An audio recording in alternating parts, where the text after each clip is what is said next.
Hello everyone, it's Gold Gear. In 2017 we got the Crash and Sane trilogy, a compilation of remakes of the first 3 games in the Crash Bandicoot series. Then in 2018 we got remakes of the first 3 Spyro games. And then we got Crash Bandicoot 4 It's About Time, which was a brand new game and a sequel to the Crash 3 Warped.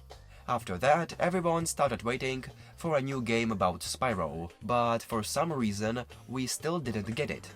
I got tired of waiting, and so I decided to come up with my own 4th Spyro game.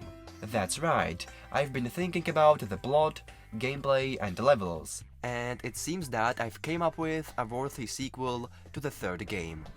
So now I will tell you about my ideas.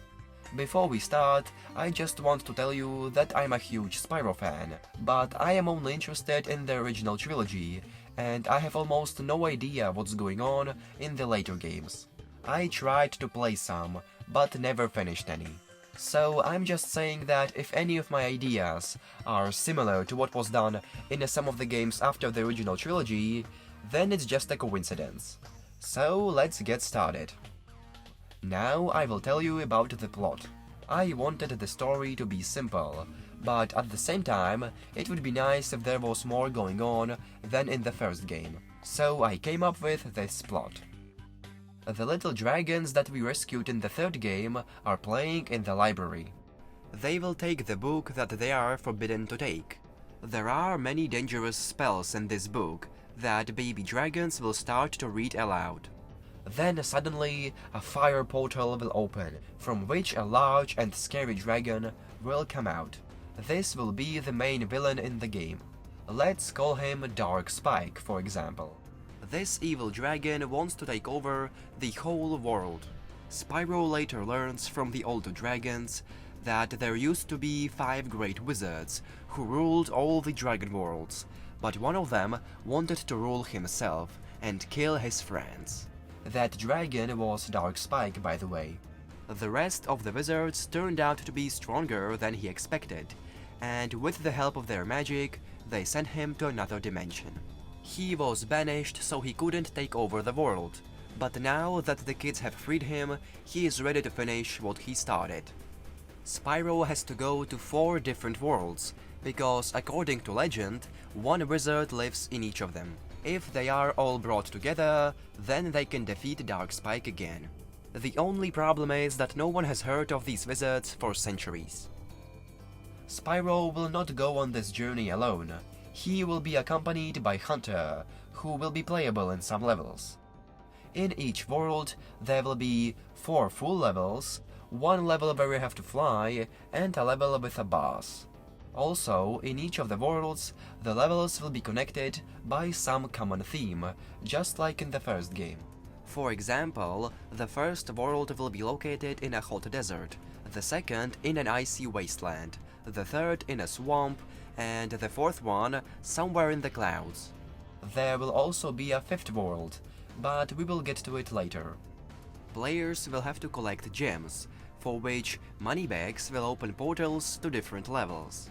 But the main collectible will be the magical feathers that Spyro needs to collect in order to get to the castles where wizards live. Castles will be located in the home worlds, and before you can meet the wizard who lives there, you need to defeat some kind of boss. After meeting with each wizard, Spyro will receive new abilities from them. The first wizard will give Spyro the ability to spit explosive rocks, which players can use to shoot flying enemies, or to break some special chests. The second wizard will enrich Spyro with the ability to freeze enemies, which he can then use as platforms. This new ability will also be used to cool down some hot platforms, and to freeze water. The third one will give Spyro the ability to spit out the magical seed. If a seed falls on a special soil, then a plant will grow out of it, which will be something like a platform, ladder, or trampoline for Spyro. But if the seed falls on any normal ground, it will grow into a bush that will look like Spyro, which will distract enemies, who will mistake the bush for our favorite dragon. And the 4th one will give Spyro the ability to shoot lightning. Players will be able to kill enemies from a greater distance, and even charge some machinery. So, after Spyro reunites all the dragon wizards, he will return back to his home. And this is the same fifth world that I told you about earlier. His home will unfortunately already be taken over by Dark Spike. Players will have to go through the last few levels and collect the last few feathers.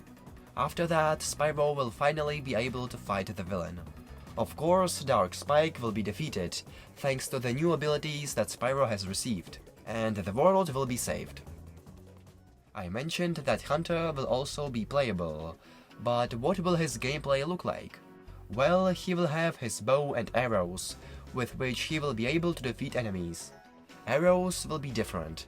For example, he will have the most common ones, with which you can defeat small opponents. Then there will also be electric arrows, that can be used to stun larger foes. I would also make sparks playable again. I think I would do something similar to what was in the third game. I would only add more interesting enemies and obstacles. So, if I had to make a sequel to Spyro, I would do something like this.